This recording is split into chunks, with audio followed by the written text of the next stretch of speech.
हमारे देश में पॉलिटिकल पार्टीज आए दिन कुछ ऐसा करती हैं या कहती हैं जिसके बाद कहने का मन करता है। हिपोक्रेसी की भी सीमा होती है।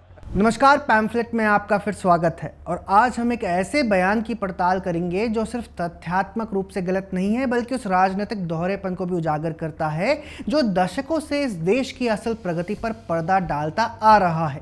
कांग्रेस नेता जयराम रमेश ने हाल ही में एक ट्वीट किया जिसमें उन्होंने कहा, और मैं इनकी ट्वीट को कोट कर रहा हूं, सरकार के इस चौंकाने वाले दावे पर हमारा वक्तव्य कि भारत दुनिया के सबसे अधिक समानता वाले समाजों में से एक है। और फिर वे इसे जमीनी हकीकत से कटा हुआ चौंकाने वाला दावा बताते हैं। यानी कि जयराम कह रहे हैं कि सरकार ने दावा किया कि गरीब और अमीर के बीच जो खाई है वह अब भारत में बहुत कम है और कि ऐसा दावा मोदी सरकार ने किया है। लेकिन जरा ठहरिए, ये दावा ना तो मोदी सरकार ने किया है ना ही किसी और सरकारी एजेंसी ने। ये दावा है वर्ल्ड बैंक जैसे एक मल्टीलैटरल संस्था का। तो क्या आप समझे? वर्ल्ड बैंक की रिपोर्ट पर कांग्रेस पार्टी और लिबरल इकोसिस्टम हंगामा काट रहा है कि ये तो गलत है, अरे ये तो व्हाट्सएप यूनिवर्सिटी से आया है।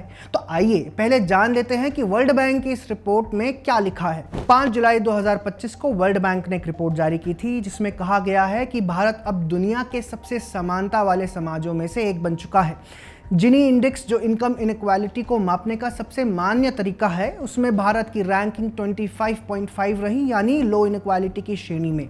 यह आंकड़ा ना सिर्फ चाइना, अमेरिका, रशिया और ब्राजील जैसे देशों से बेहतर है बल्कि कई यूरोपियन देशों को भी हमारे देश ने पीछे छोड़ दिया है। G7, G20 कोई भी हमारे सामने नहीं टिक रहा है। लेकिन कांग्रेस नेता जयराम रमेश को इससे बड़ी दिक्कत है। उन्हें शायद दिक्कत इस बात से नहीं है कि आंकड़े क्या कह रहे हैं, बल्कि इस बात से है कि ये आंकड़े मोदी सरकार के पक्ष में क्यों जा रहे हैं। अन्य कांग्रेस लीडर और इकोसिस्टम भी जी तोड़ कोशिश में लगे हैं कि इस रिपोर्ट को कैसे डिस्क्रेडिट किया जाए, क्योंकि ये रिपोर्ट तो पूरे नैरेटिव को ही उधेड़ रही है कि देश में तो केवल अडानी अंबानी फूल रहे हैं, अमीर गरीब के बीच तो खाई और बढ़ी जा रही है। अब जरा कांग्रेस का डबल स्टैंडर्ड देखिए। जब कुछ समय पहले ऑक्सफैम नामक एक एनजीओ ने भारत में बढ़ती आय असमानता पर रिपोर्ट जारी की थी तो कांग्रेस और इकोसिस्टम ने उसका काफी प्रचार प्रसार किया था।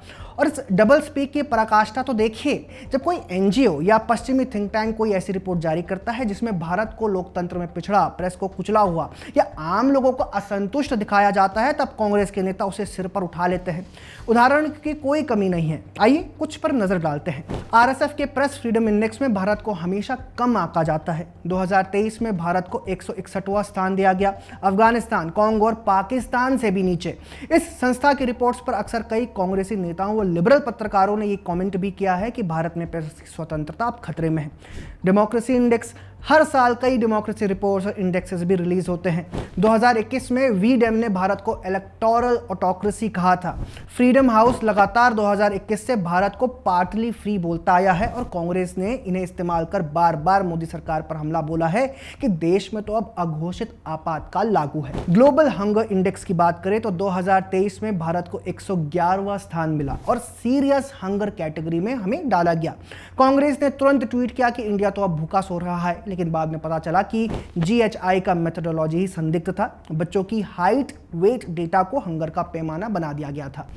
UN sustainable development solutions network की वर्ल्ड हैप्पीनेस रिपोर्ट, इसमें भारत को 126वां स्थान दिया गया था, पाकिस्तान और नेपाल से भी नीचे। तब कांग्रेसी नेताओं ने कहा था कि हिंदुस्तानी जनता तो दुखी है, तानाशाही से त्रस्त है। येल यूनिवर्सिटी के द्वारा एनवायरमेंटल परफॉर्मेंस इंडेक्स 2022 में भारत को 180 देशों में से 180वां यानी लास्ट पोजीशन दिया गया था। लिबरल्स ने इस पर भी मोदी सरकार की निंदा की कि इसे पर्यावरण के नाम पर सरकार की उन्होंने नाकामी बताया, जबकि रिपोर्ट में कई इंडिकेटर्स फ्लॉट पाए गए थे।